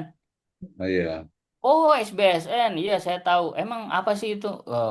Nah, jadi memang dari apa pengetahuan dari pemilik eh, kegiatannya saja kurang familiar gitu. Nah, Mhm. makanya belakangan ini udah dipasang tuh di Manggarai label Mhm. SBSN gede ya kan. Oh, Mhm. ternyata ini nih dampaknya gitu kan. Saya juga dapat Mhm. kabar bahwasannya harus bisa diukur nih dampaknya apa aja gitu kan. Nah, bahkan terminologinya aja tidak diketahui gitu, Prof. Iya, betul, Ya, udah sebelum paham kita ya mengukur literasinya, dampak tingkat itu, literasinya. iya. Nah, Mhm. pemerintah juga nggak pakai label suku kan dia SBSN gitu. Nah, itu juga Iya, jadi betul, tantangan betul, kita betul. gitu. Padahal kan sangat bermanfaat. Itu Manggarai itu mengurai berapa juta penumpang per hari itu. Nah, Mhm. jadi yang proyek-proyek kayak Manggarai ini harus kita galakan di seluruh daerah dengan instrumen ini yang jelas menghasilkan keuntungan kembali kepada daerah dan menambal defisit gitu kan. Kalau makanya itu ada ultimatum juga ya kalau kepala daerah nggak bisa mengatasi ya nggak usah jadi kepala daerah gitu kan. Nah kita ini menyumbang ide gagasan ini Prof gitu ya agar juga Betul. supaya masyarakat ini lebih familiar dengan produk turunan dari keuangan syariah gitu kan yang Masa namanya ya sukuk. betul, sukuk ya. Nah itu Mhm. Mhm. sebagai intermezzonya karena dapat juga masukan kalau tidak ada masalah mungkin kita nggak kepikiran mengenai solusi itu gitu. Iya, Nah, betul, kemudian betul. ini di slide nomor 31 ini sebelum kita masuk ke Nah, apa diskusi. Jadi ya kita apa kita perlu memahami bahwasannya eh, apa yang kita bicarakan itu membuka lebih jauh ya, pertanyaan yang lebih matang gitu kan. Juga mhm. berbicara tidak hanya sekedar data tapi juga inovasi dan lain sebagainya gitu kan. Di sini juga Mhm. saya ingin menegaskan bahwasannya eh, ya kita perlu untuk memperjuangkan hal ini gitu kan, meningkatkan, tidak data-data yang kita baca di depan itu tidak meninabobokan dan tidak membuat kita menjadi eh, aman gitu kan, justru Mhm. itu menjadi engine kita untuk lebih semangat mengembangkan, mengamalkan, juga melestarikan gitu kan, agar nantinya masyarakat kita ini lebih familiar, harapannya juga mereka dapat menggunakan instrumen turunannya gitu kan. Bahwasannya Mhm. masyarakat Indonesia harus mengetahui eksistensi dari eh, apa instrumen-instrumen ini dalam kehidupan apa harian mereka gitu kan. Nah, itu yang menjadi catatan kita. Kemudian itu yang bisa saya sampaikan. Kurang lebihnya mohon maaf. Bila ada salah kata, mohon dimaafkan. Kita lanjut ke sesi tanya jawab ataupun diskusi. Terima kasih, Prof. Assalamualaikum warahmatullahi wabarakatuh. Waalaikumsalam warahmatullahi wabarakatuh. Baik, terima kasih Pak Oh Dr. iya Handi ini luar biasa sekali wabarakatuh. ya, Mas Dr. Handi ini. Jadi artinya kita dibawa memang ke dunia internasional bisnis ya, sebagaimana Kanjeng Nabi Muhammad SAW itu beliau itu kan bukan pebisnis lokal gitu ya, tapi pebisnis yang dari Yaman ke Syam gitu ya. Artinya betul-betul bisnis internasional. Makanya kalau di surat Al-Jumu'ah itu dikatakan fantasyuru fil art gitu ya, bukan fantasyuru fil Makkah, fil Madinah, fil Indonesia, tapi fantasyuru fil art. Jadi dari Indonesia sampai ke Turki, sampai ke Europe sana itu memang mestinya seperti itu memang ya. Ini sangat luar biasa sekali, keren banget Bapak ini. Pertanyaannya. Baik, nah, sebelum kita berikan ke teman-teman semuanya nih, banyak yang akan berikan komentar. Ada mungkin dua pertanyaan, Prof, dari saya nih, Pak Dokter nih, terkait dengan materi hari ini.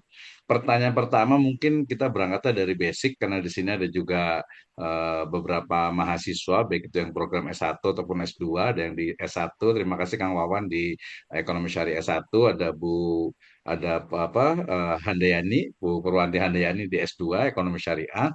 Jadi pertanyaan pertama, Dokter, apa nih yang harus disiapkan bagi seorang mahasiswa, utamanya di prodi ekonomi bisnis keuangan syariah, ya to be international trader lah, ya menjadi ya pengusaha, pebisnis internasional. Ya, mungkin sebagai contoh langsung bagaimana Dr. Handi ini bisa kuliah sebagai akademisi, tapi juga sebagai praktisi. Ini kan sangat luar biasa. Jadi apa yang harus disiapkan oleh mahasiswa untuk bisa menjadi pebisnis yang levelnya internasional. Silakan, Dr. Handi. Ya, terima kasih atas pertanyaannya. Ini keren sekali ya pertanyaannya. Jadi memang di beberapa seminar saya ngisi juga Mhm, pertanyaan serupa sering muncul gitu ya. Nah, yang jelas mhm, yang pertama itu tadi kita kalau mengidentifikasi ada beberapa level ya. Kalau masih dalam bootstrapping kita saya sarankan lebih baik ikut orang gitu ya. Jadi mhm, ikut orang supaya kita juga dapat pengalaman tapi resikonya tidak terlalu besar gitu. Karena memulai bisnis itu bukan sesuatu hal yang gampang untuk dilakukan. Itu satu. Yang kedua, kalau untuk melihat peluang tuh begini, pastikan ini bukan monkey bisnis dalam artian oh ini lagi rame kita bikin bisnis ini. Oh ini mhm, lagi apa banyak peminatnya. Jadi kita harus berangkat dari apa yaitu permasalahan apa yang belum diselesaikan di lingkungan terdekat kita gitu kan. Itu sih mhm, sebenarnya langkah awal untuk memulai apa bisnis gitu. Dalam artian ya eh, kalau misalkan masalah itu hanya dirasakan satu orang, yaitu hanya sekedar informasi. Tapi kalau dirasakan oleh 1.000 orang, nah itu menjadi peluang bisnis kan. Nah jadi mhm, saya sih berpikir cari dulu masalah ya yang benar itu dirasakan oleh banyak orang. Kalau misalkan konsultan itu kan mereka menjual itu. Jadi melakukan feasibility studies, survei dan lain sebagainya. Nah, tapi kalau dalam level entry level ya kita harus melihat dari lingkungan sekitar kita dulu gitu. Ini untuk mhm, memastikan apakah benar demand itu datangnya sesaat atau memang benar-benar ini dibutuhkan gitu kan. Nah, itu saran saya gitu. Nah, untuk shortcut itu kan sebenarnya di negara-negara yang bekerja sama dengan Indonesia itu kita punya atas perdagangan ITCP gitu kan. Nah, mereka itu mhm, megang data buyer dan demand data dan sebagainya. Nah, dari transaksi ekspor impor mereka itu eh, punya apa? Gap punya gap gitu ya. Jadi berapa yang sudah terisi dan berapa yang belum gitu. Misalnya kopi kebutuhannya misalkan 1.000 ton.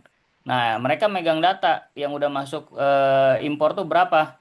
Nah, selisihnya baru kita tuh mulai gerilya. Nah, data itu menjadi acuan kita untuk memulai. Jangan pernah kita menjual barang yang kita sendiri nggak tahu mau ngejualnya kemana.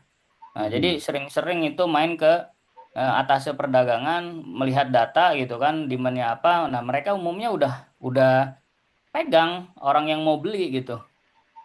Jadi mhm, ada memang aplikasi ekspor impor berbayar mahal,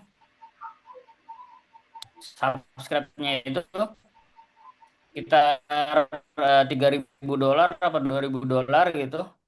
Dia punya list data seluruh dunia gitu. Tapi mhm, kan begini, tidak seluruh dunia itu bisa dipercaya gitu kan. Nah, mhm, atas perdagangan ini menjadi salah satu penjamin lah.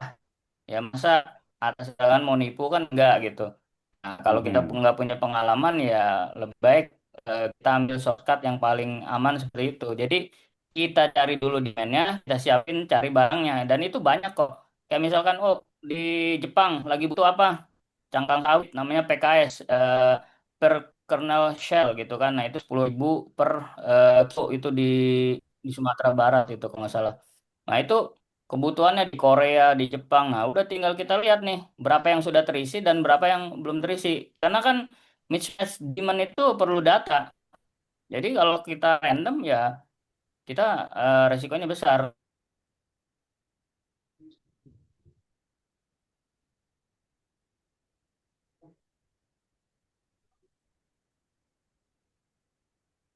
oke. Terima kasih Pak Handi, kayaknya agak sedikit gangguan ini ya. Nanti Pak Kali Junjung kita akan diskusi, tenang saja ya. Sambil menunggu nih kayaknya ada tadi, makanya di slide ini pakai saya karena sedikit gangguan ya. Nanti kita berikan kesempatan sambil menunggu nih ya. Mudah-mudahan tidak ada halangannya. Agak keputus nih, sabar. Sebentar ya Pak Kali Junjung ya, nanti kita akan diskusi bersama. Terima kasih Pak Nur Hadi juga yang masih setia ini ya. Jadi ini untuk Kang Wawan dan juga yang lainnya yang ingin ini nanti apa bisa komunikasi lagi ya, terutama terkait dengan tadi memang menurut saya menarik ya. Karena beliau itu selain juga S3 memang di Sakarya University, kebetulan ada dua teman di Sakarya University itu. Satu tadi Pak Andi, yang kedua ada teman dekat nih, alumni dari Taskia di Bogor sini, Pak Aam Rusdiana. Beliau juga nulisnya juga luar biasa, Scopusnya, kolaborasi juga akan mudah. Kemudian saat ini juga memang mengajar di Sakarya University. Nanti kalau kayaknya Pak Fajar udah kenal nih kalau praktisi dan juga akademisi di ekonomi bisnis keuangan syariah, insya Allah kenal itu ada Pak Aam. Nanti bisa lihat di ID Scopusnya, tulisan-tulisannya gitu. Dan juga kebetulan kalau di Bogor sini ya kemarin saya di Taskia itu dia memang sudah MOU kerjasama dengan Sakarya University. Nggak ada masalah sih dari sisi bahasa juga tidak sulit. Kemudian di sana juga beberapa mahasiswa S3, S2 juga cukup banyak di Sakarya University. Jadi bisa sekalian jalan-jalan ke Turki gitu ya. Kemudian kita bisa studi, kita bisa lihat seperti apa sebenarnya. Kalau tadi kita lihat gambarannya itu ya sebenarnya menarik ya. Menarik dalam artian itu memang karena dari sisi apa dari sisi budayanya ya walaupun mungkin memang tadi agak sedikit beda apalagi nanti kalau misalnya apa ya misalnya yang paling simpel hari yang sholat berjamaah misalnya gitu ya ketika Al-Fatihah kemudian kita di sana membaca Ghairil Maghdubi alaihim waladdallin.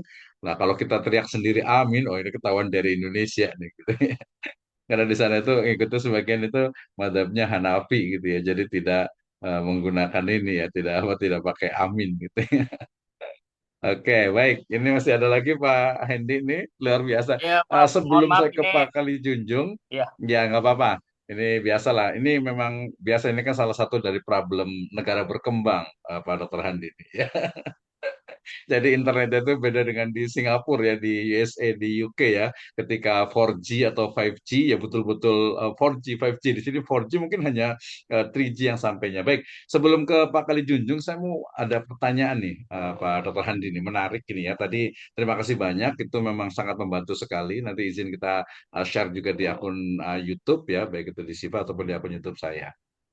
Baik, pertanyaannya Pak Dr. Handini terkait dengan our future ya. Jadi masa depan dari ekonomi, bisnis dan keuangan syariah baik itu di Indonesia, di Turki atau mungkin juga sampai ke UK sana, ke Eropa sana, kira-kira akan seperti apa dalam 5-10 tahun ke depan nih ya. Apakah memang akan cerah atau mungkin dari sisi politiknya, dari sisi ya bisnisnya, keuangannya, ini seperti apa? Silakan, Pak Dokter.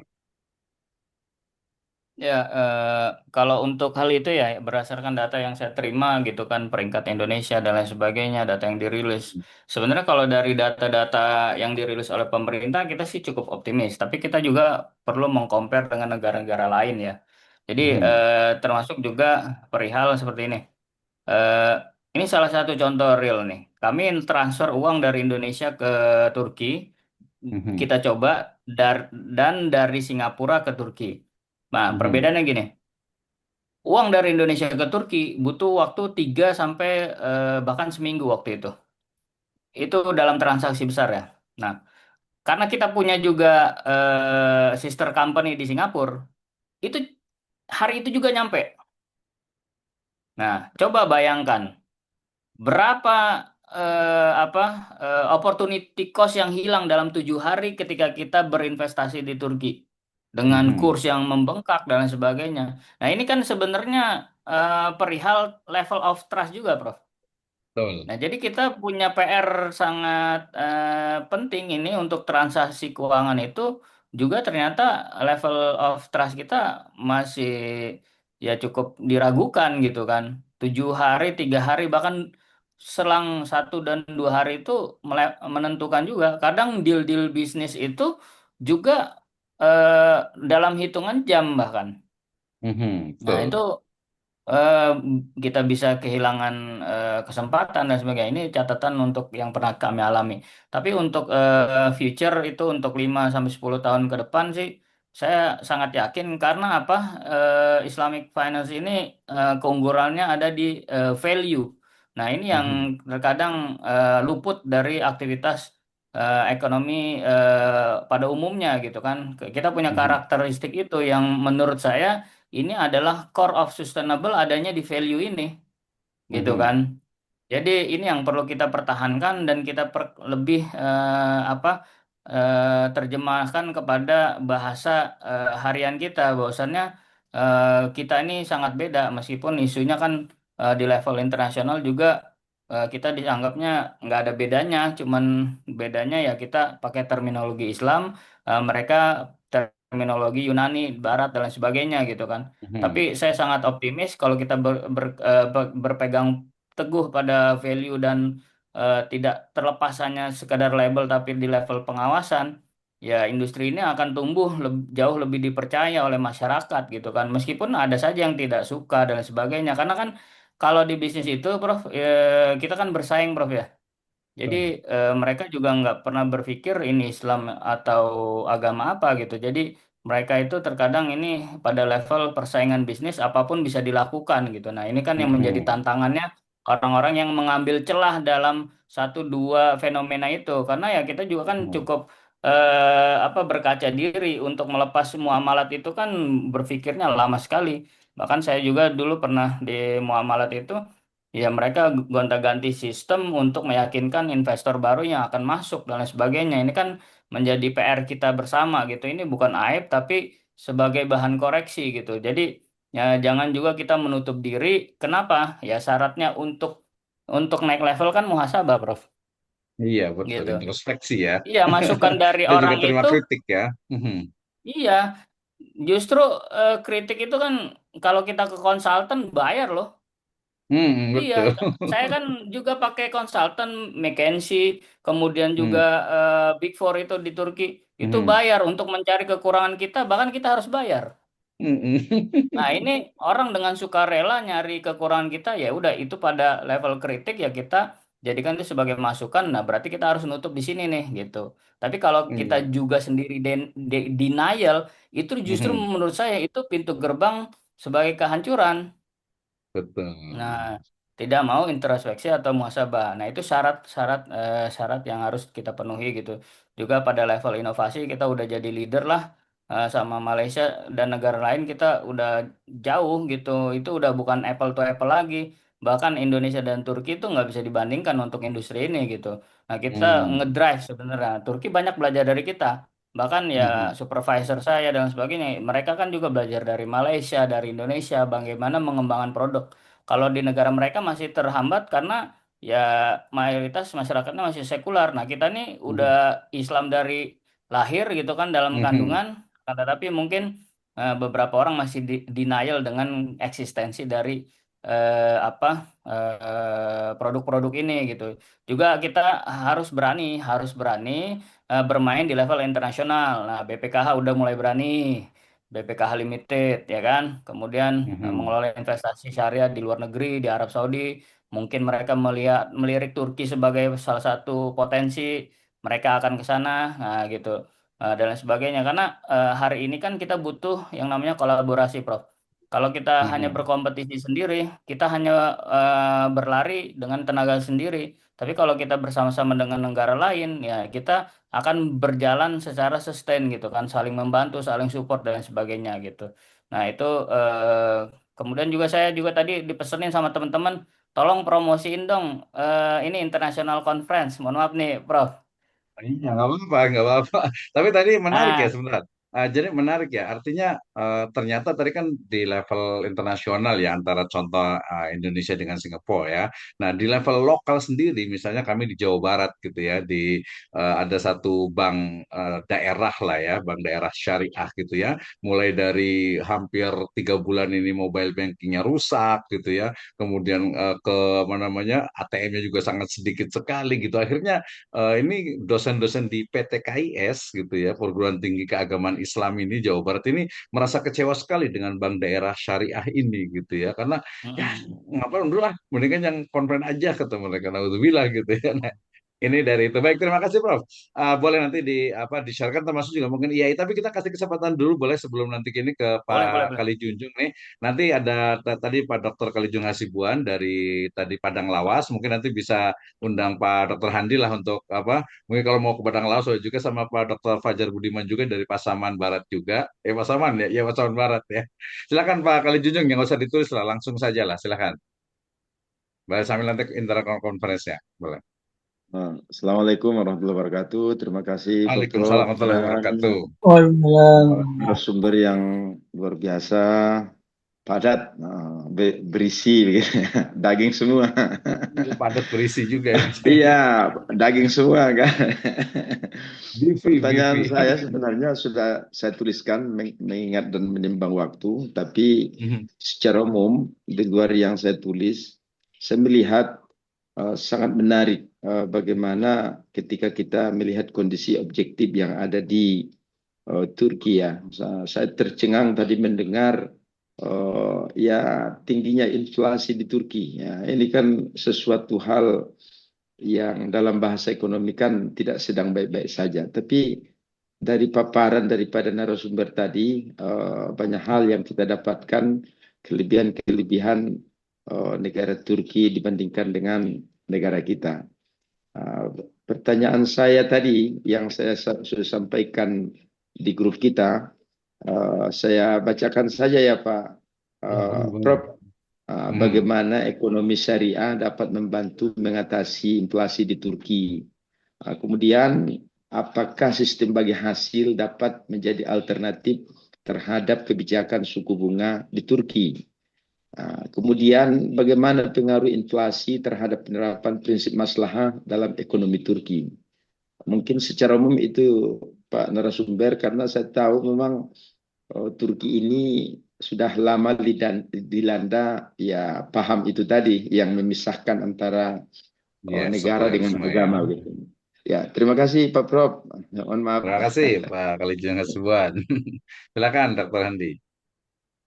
Ya, kalau itu impact-nya saya belum melihat data terbaru ya. Kalau impact itu kan kaitannya dengan data gitu. Tapi yang jelas participation banking atau Katılım Bankası di Turki itu memang masih cukup struggling lah dalam memilah-milih apa proyek mana yang akan dieksekusi karena mostly kan mereka juga merilis sukuk itu di LSE atau eh, London Stock Exchange gitu ya.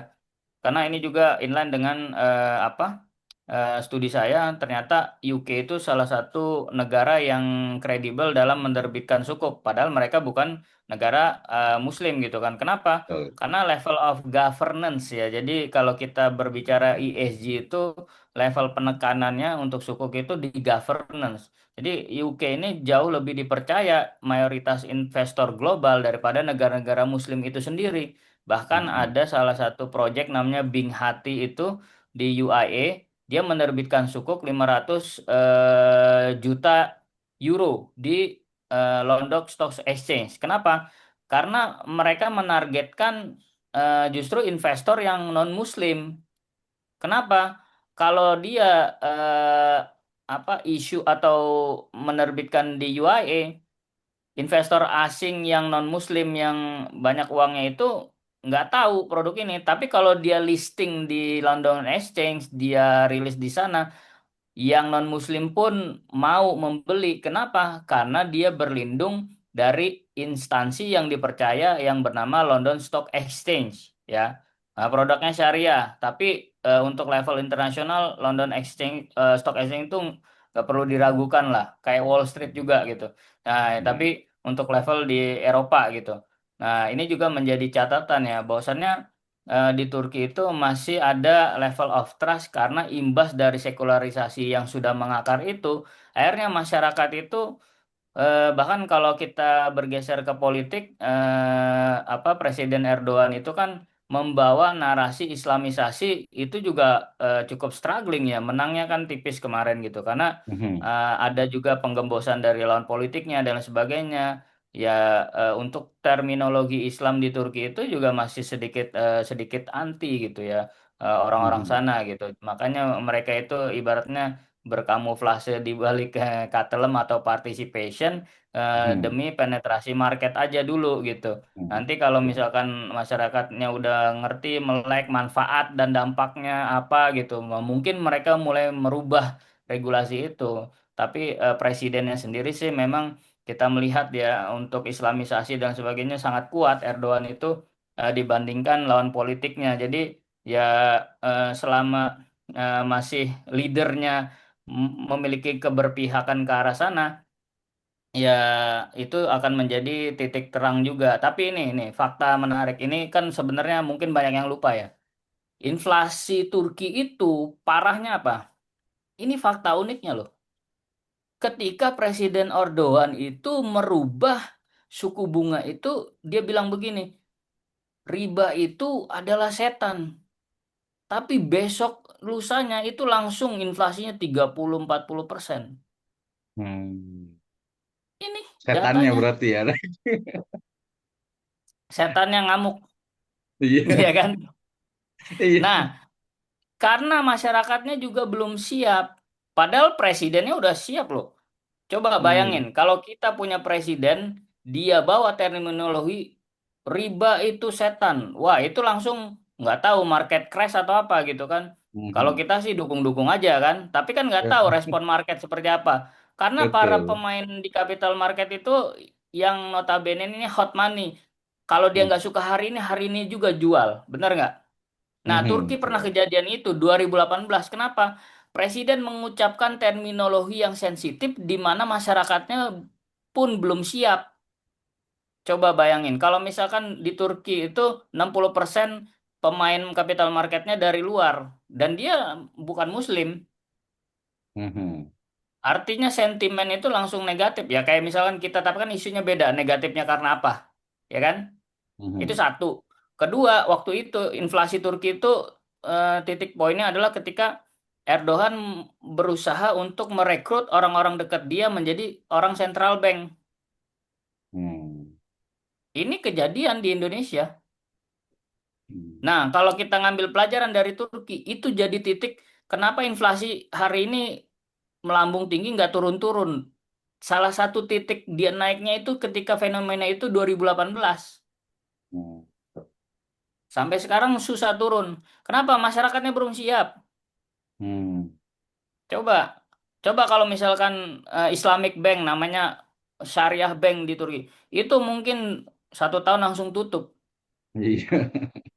Ini kan strategi juga, karena Mhm. Rasulullah aja berdakwah kan nggak langsung terang-terangan langsung kan, Betul di Daud Arkom dari dulu ya. lingkungan kecil memperkuat pondasi, bener nggak? Ya Mhm. kan? Nah, itu juga salah satu strategi yang mungkin hari ini kita lupa. Ternyata untuk membangun pondasi itu memang harus apa gradual atau bertahap, nggak bisa langsung juk, langsung market kan langsung kaget gitu. Ibaratnya Mhm. nantang perang langsung di tempat ya Mhm. karena market dikuasai 60% uang asing atau investor asing ya dia langsung kasih sentimen negatif. Nah, ini juga perlu strategi menurut saya karena ya kita pun walaupun kita muslim ketika zaman Nabi kan berperang juga kita harus mengkalkulasi berapa kekuatan lawan, bagaimana kondisi ketika itu prajurit kita ini dalam kondisi terbaik atau tidak. Karena kan ya kita jangan juga bunuh diri dalam artian. Nah, Turki udah berupaya untuk itu, cuman waktu itu apa ada terobosan dorongan yang kuat. Kalau waktu itu berhasil, mungkin participation bank Turki hari ini udah naik panggung gitu kan. Tapi udah diuji gagal. Jadi perlu Hmm. perlu perlu melihat ke dalam sebelum kita mengambil langkah keluar. Nah, itu yang pelajaran dari Turki. Nah, jangan sampai kejadian di Indonesia karena itu udah terjadi nggak cuma di Turki yang seperti itu gitu. Jadi Hmm. kebijakan politik juga mempengaruhi ya. Kalau kita flashback lah, zaman Kiai Ma'ruf itu kan Islamic Finance begini, benar kan? Betul. Karena Mhm. ada political will orang yang kita Mhm. percaya itu menjadi gerbong utama. Perlu Mhm. juga sebenarnya politik pendekatan politik itu mempercepat booster juga untuk industri ini. Nah, menurut Mhm, kita mhm. kita juga harus milih orang-orang yang pro terhadap apa ide ini gitu kan. Kalau kita milih yang kontra ya akhirnya ya either dia stuck atau bahkan turun gitu. Karena yang saya tahu Kiai Ma'ruf itu banyak melakukan terobosan taktis yang itu kayak misalkan nerbitin peraturan itu butuh waktu berbulan-bulan kalau nggak ada orang pro di sini gitu kan. Ya kayak misalkan Mhm, kita berbicara hari ini KNKS isinya orang-orang mhm, pinter, think tank semua posisinya di bawah langsung wakil presiden. Tapi hari ini saya lihat ini kemana ini KNKS ini sebagai mhm, lokomotif betul. utama ya kan. Nah itu Mhm, menurut saya orang-orang emas ini harusnya dikasih panggung di level institusi yang lebih tinggi, memiliki budget anggaran dan sebagainya. Karena untuk mempermudah langkah, memperluas akses juga gitu untuk pertumbuhan industri ini gitu kan. Ini juga berkorelasi dengan pertanyaan yang pertama tadi gitu. Tapi kalau mhm, terkait dengan Turki itu fakta yang kita terlupa gitu kan, itu juga tadi saya baru keinget gitu apa dampaknya gitu. Itu pernah mhm, dicoba 2018. Datanya itu kelihatan tuh data ekonominya, inflasinya dan lain sebagainya. Dan di lain hal juga sebenarnya Turki itu punya sentimen terhadap US. Nah, ini kalau kita berbicara ekonomi Turki itu nggak bisa single faktor ekonomi. Nah, ekonomi Turki itu dipengaruhi juga sentimen politik. Nah, mhm, Turki itu di negara kawasan juga memiliki sentimen ya kan. Dia berusaha untuk masuk ke Eropa ditolak. Nah, dia waktu itu ada kudeta juga. Nah, itu salah satu aktor yang eh, apa dituduh adalah Fethullah Gulen. Itu kalau tahu. mhm, Nah, itu juga eh, berlindung di bawah US. Jadi mhm, aktor kudetanya itu ada di US, dilindungi di US. Jadi jadi Turki itu menerapkan pajak yang lebih tinggi untuk semua produk dari US. Jadi dia ada perang dagang juga, trade war. Nah mhm. itu Turki. Tapi untuk China itu kayaknya eh, trade balance-nya saya lihat itu China sangat mendominasi gitu kan. Di seluruh dunia itu kalau dibuka itu ya kan ya, semua ciptaan milik Allah kecuali Kecuali barang itu. produk itu. Iya, Itu ciptaan Cina itu. iya betul seperti itu. Baik, terima kasih Pak Kali Junjung nih ya waktunya ini waktu kita udah lewat nih sebenarnya. Tapi tadi ada info mungkin kita juga ini Pak Dr. Handi boleh kasih info tadi terkait dengan eh, apa International Conference, kemudian kedua juga terkait dengan IAEA ini. Kebetulan saya juga di sini sebenarnya di komisariat si IAEA juga gitu ya. Kalau teman-teman di KNKS cukup banyak. Kami juga kebetulan di APIC, di Asosiasi Pengajar dan Peneliti Hukum Ekonomi Islam Indonesia. Nah, itu ada teman juga gitu ya. Boleh sampaikan nanti kalau ada yang mau mungkin nanti bisa diskusi lagi lah dengan ada Pak Nur Hadi, ada Pak Dr. Fajar. Silakan tentang International Conference atau tentang IAEI Indonesia secara khusus mungkin Turki. Silakan Dokter. Jadi saya dapat amanah gitu. Jadi teman-teman ya Turki itu lagi ngadain international conference di bulan Oktober. Jadi Mhm, kami berharap partisipan itu banyak dari Indonesia gitu kan. Ini juga mhm, menjadi salah satu jembatan penting hubungan Indonesia dan Turki dalam konteks apa bidang ini gitu ya. Jadi mhm, eh, di Sakarya sendiri itu lebih dari 600 mahasiswa dari Indonesia gitu.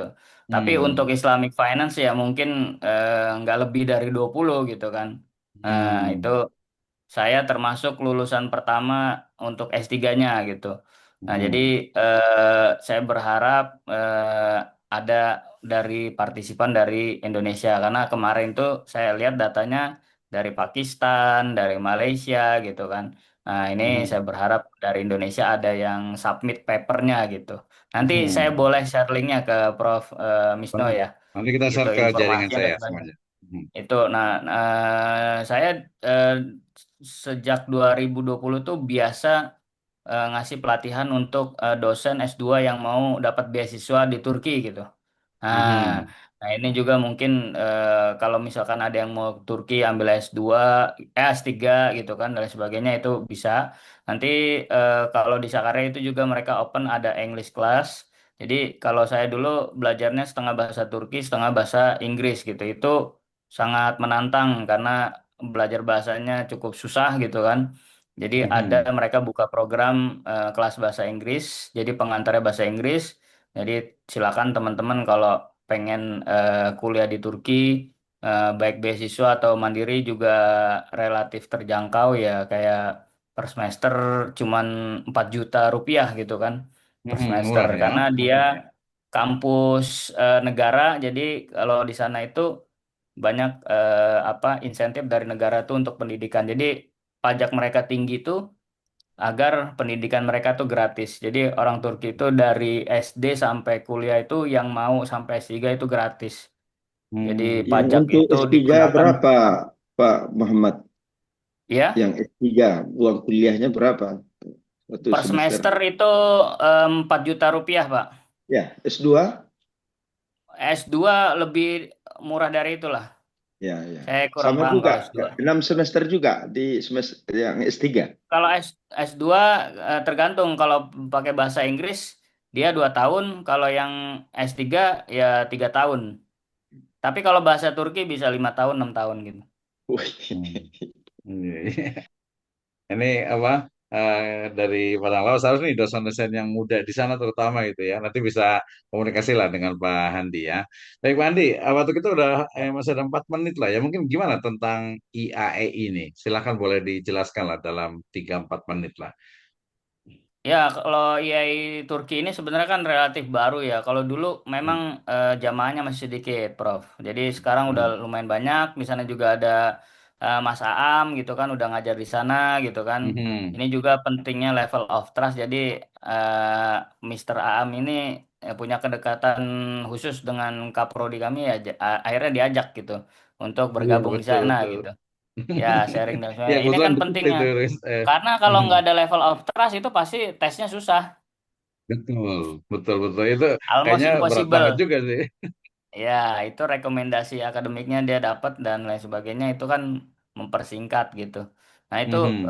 kalau IAI Turki itu kan baru berdiri kemarin, kita juga nginvite Prof. Nasr untuk datang ke Turki. Mhm. BPKH juga jadi sponsor kami untuk International Conference. Mereka udah ke sana duluan, bahkan Mhm.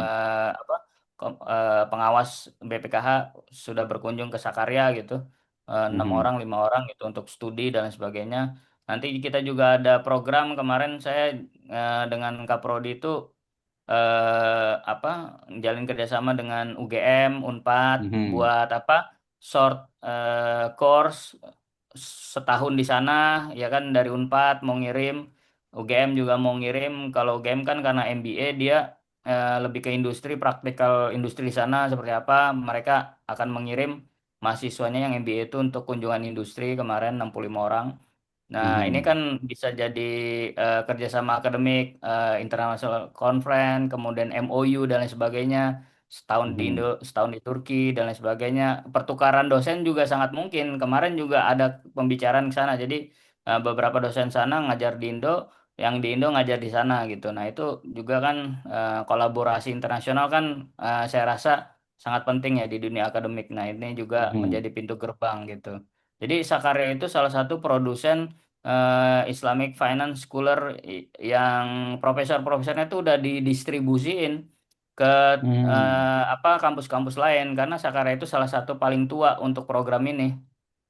Karena kan Hmm. dulu apa ya sentimen itu tetap ada. Jadi terminologi Islamic Economic and Finance itu awalnya ditentang habis. Tapi karena rektornya dulu itu meng-ACC, menginisiasi, akhirnya ya salah satu apa kampus pertama yang mendirikan program ini. Akhirnya ditiru oleh kampus-kampus lain. Nah, kampus-kampus lain itu para pengajarnya banyak dari Sakarya gitu. Hmm. Jadi pelopor ya untuk Salah apa satu Islamic pelopor, Finance ya. produsen Hmm. lah produsen. Kalau di Hmm. Turkinya itu.